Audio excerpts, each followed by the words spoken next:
2023年11月、京都3日目です。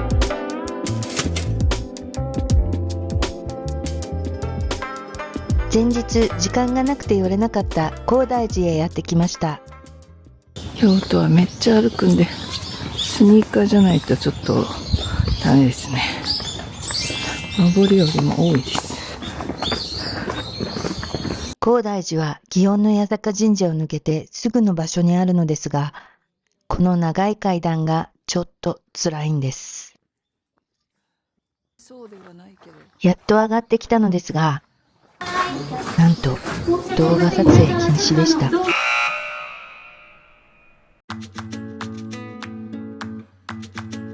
高台寺は臨済宗建仁寺派、豊臣秀吉の正室ネネが秀吉を弔うために建てた寺院です。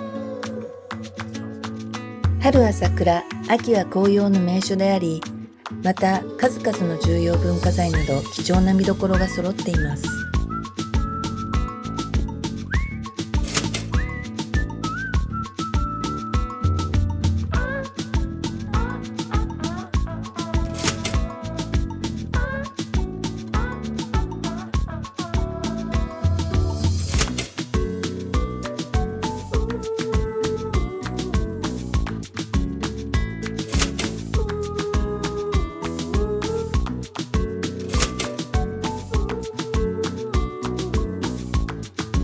この美しい竹林の中を歩けるのも高台寺のいいところ。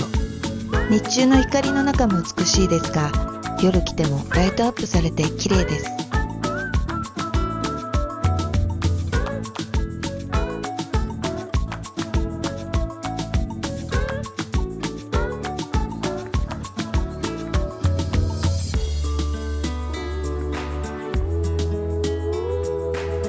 ちょっと中入ってみる？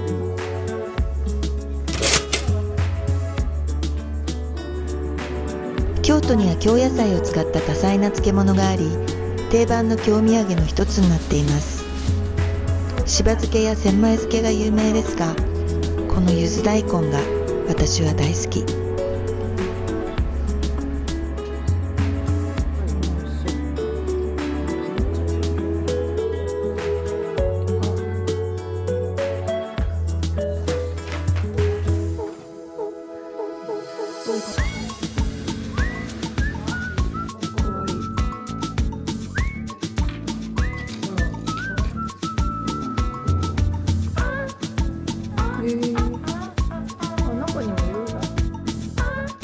こういうなんていうの和版のラウンジなんだね。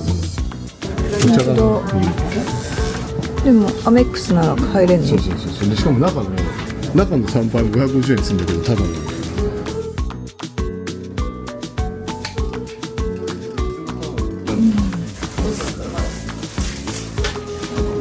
そっち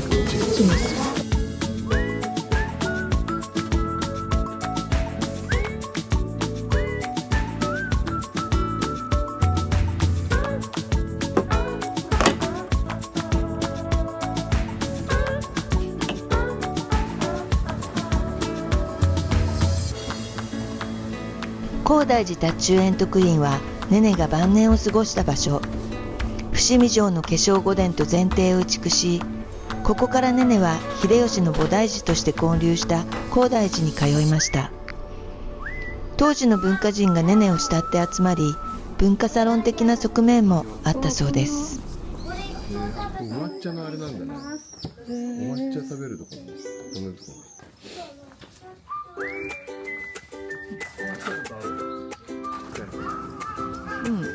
時間のないところ。大丈夫。三幅。これは可愛いですね。これ。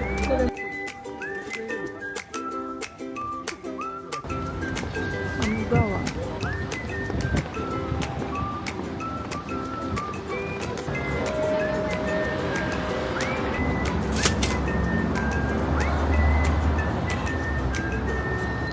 向かっているのはこの施設の2階にあるミシュラン2つ星の中華料理店。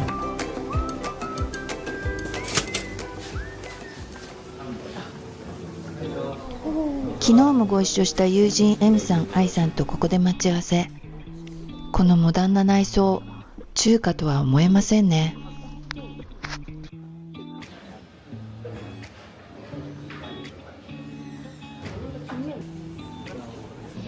どうしようかな。泡の立ち方がいいですね。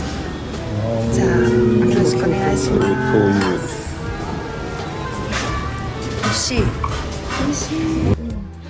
紛れもないね。あ、いいよ。こちらはシャンタンスープにごぼうを入れたもの。あまり中華っぽくないですが、食べてみると確かに中華の味わい。とっても美味しいです。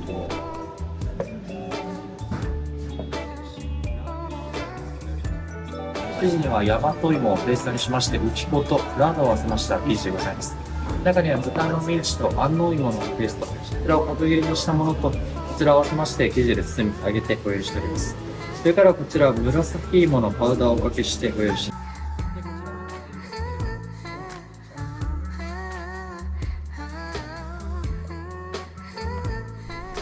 続けてこちらはシューマイの皮を使ったタルト。焼きネギ、マグロ、マヨネーズを合わせたマグロマヨネーズ。マグロのたたきを自家製紹興酒に漬け込み、ごまとシュブレットを添えています。まあ、美味しい。全然中華じゃないところだ。でも若干味がうん。中華感ないとも言ってない。次のやつはオーストリアですね。こちらグレーナフェルトリーダー。次の中で小さいお料理が2つ出るので、こちらに、リスリングを、はい、2つ合わせてるので、はい、待ってます。ちょっとクリアなリスリングなんですけれども、辛口で、ちょっと少し甘みもあるかなと思います。こちら続いてのお料理でございます。こちら酢豚ドッグをご用意させていただきました。中には竹炭を練り込んだアメリカンドッグの生地に甘酢ソースのローストポークが入っています。うまっ。面白い。うん。とにかく食べたことないものばっかり。食べたことないこれ。でも中華っぽいよね。このソースが。まあザサッとほんとつぶた。こでもれ食べれない。物理的には可能ですけど。面白い。これちびちび紹興酒飲むから。みたいなますね。こんな風にして出てきました。ワイン。美味しい、面白い、おしゃれの連続です。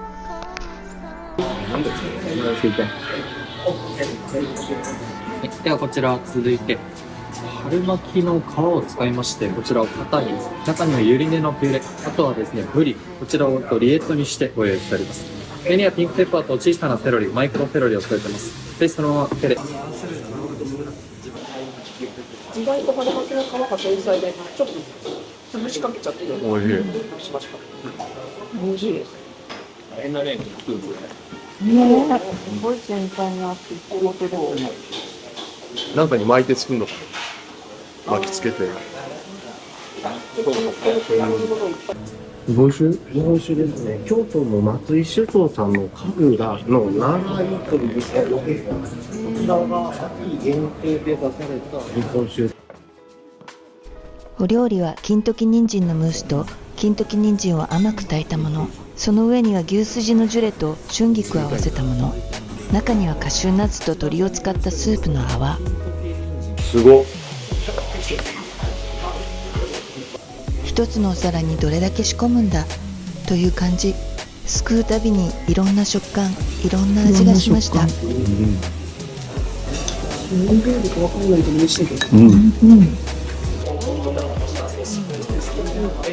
寿司身もさ、途中で一回日本酒が出てきたんですね。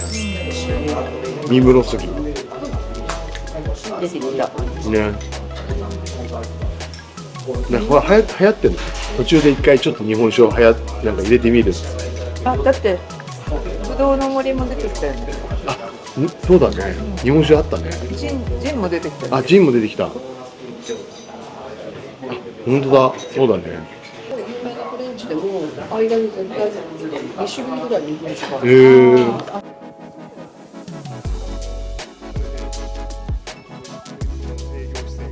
台湾がメルローがアメリカはニューヨークのメルロー、ニューヨークのワイナリーが3つぐらいあったり。その赤ワインに合わせるのがこちらの料理。地鶏とニラの茶碗蒸しの上にキャベツ、生姜、豆板醤、上にかぶせてあるのが餃子の皮。を使いましたアイスパウダーご用意させていただいて凍ってるんです。そうだよね。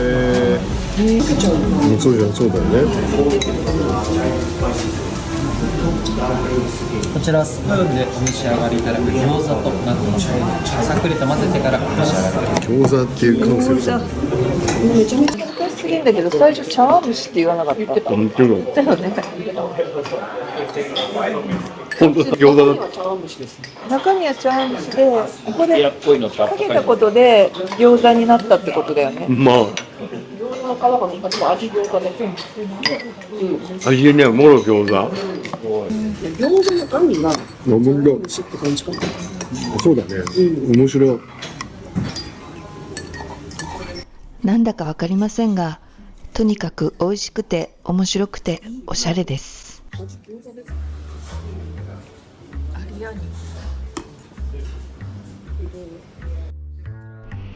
カオヤーピンという北京ダックの皮を使ったクレープ。中には大根餅をソテーにしたもの、大根おろしとマヨネーズを合わせたソース、紅芯大根をナムルにしたもの、柔らかく炊いた大根をソテーにしたものなど、上にはブリの照り焼き。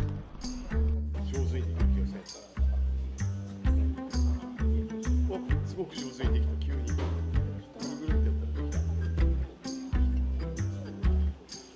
ジャブが続いて急にバンってきた。面白い。こ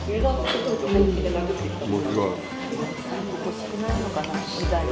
紹興酒も入ってる。紹興酒入ってた。どういうことになる？豆板醤がね、なんかだから赤い。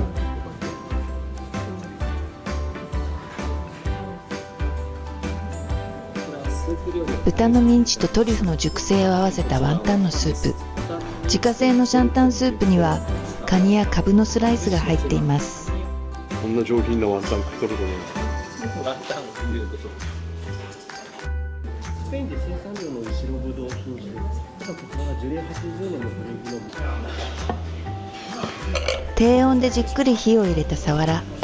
添えてあるのは揚げたカリフラワーにスライスの生カリフラワー。上からすったカリフラワーがかかっていて、ソースもカリフラワーだそうです。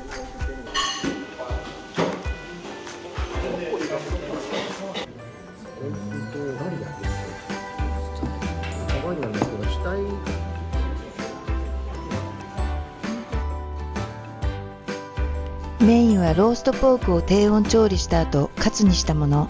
肉の下には紫キャベツをソテーにしたもの、チヂミ、サボイキャベツをチップスにしたもの、横にあるのは赤ワインと豆板醤を炊いたものと芽キャベツを合わせたシューマイ、上にはキャベツのサブレ、甜麺醤を使ったソース、間にあるパウダーも甜麺醤。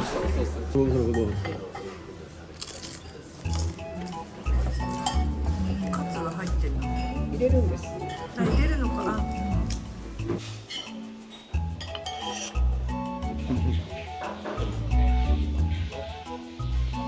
長崎のあれみたいに角煮まんみたい。今さっきの角煮まんが絶対こっちを真似してるよどうですかね。逆にもともと中国のさ、こういうあ実態あるんじゃん。でも長崎の角煮まんにこれ影響されてやんないでしょ、ここ。ちなみに長崎の角煮まんは確かに中国から渡ってきたものですが、その歴史は古く江戸時代からあるそうです。はい、スパイスメイドでシナモン、クローブ、ナショナルザフィッシュオイ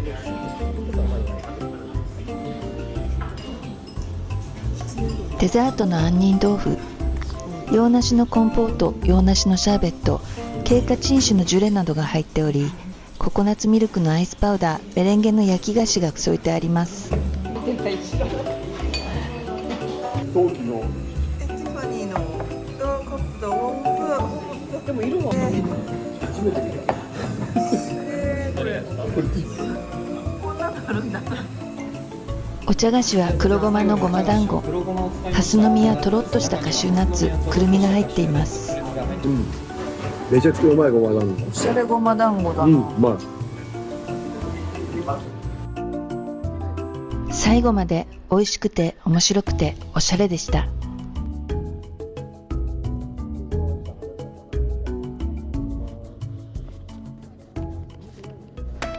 この後私たちは2人とバイバイし、新幹線で食べるためのお弁当を調達しにサバ寿司の名店へ。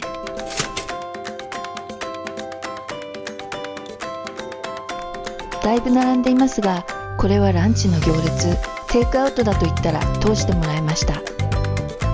伊豆は創業200年以上の有名店。京都駅伊勢丹や新幹線の駅中でも買えるのですが、時間によっては売り切れてしまうのでお店で買うことにしました。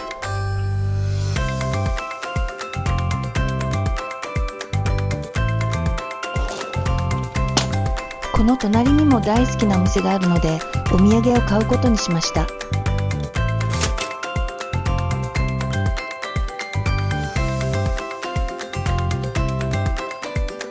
このアンポーネというモナカがとても美味しいのです。モナカの外側と中身が別々になっていて自分で入れて食べるのですが、そのおかげでモナカはサクサク、粒あんとチーズクリームのマッチングが絶妙で止まらない美味しさです。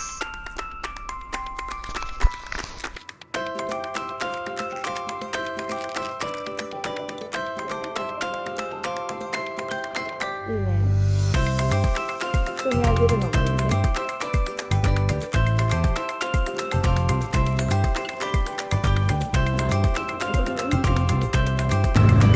見てる間に着きました。最後に京都の夕日を見ようとこちらに来ました。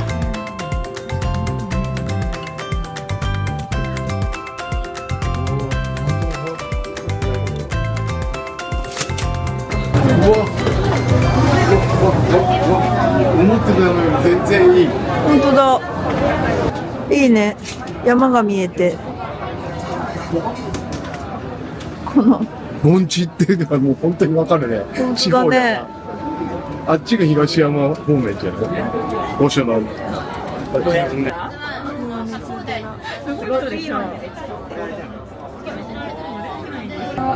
一人の人が思います。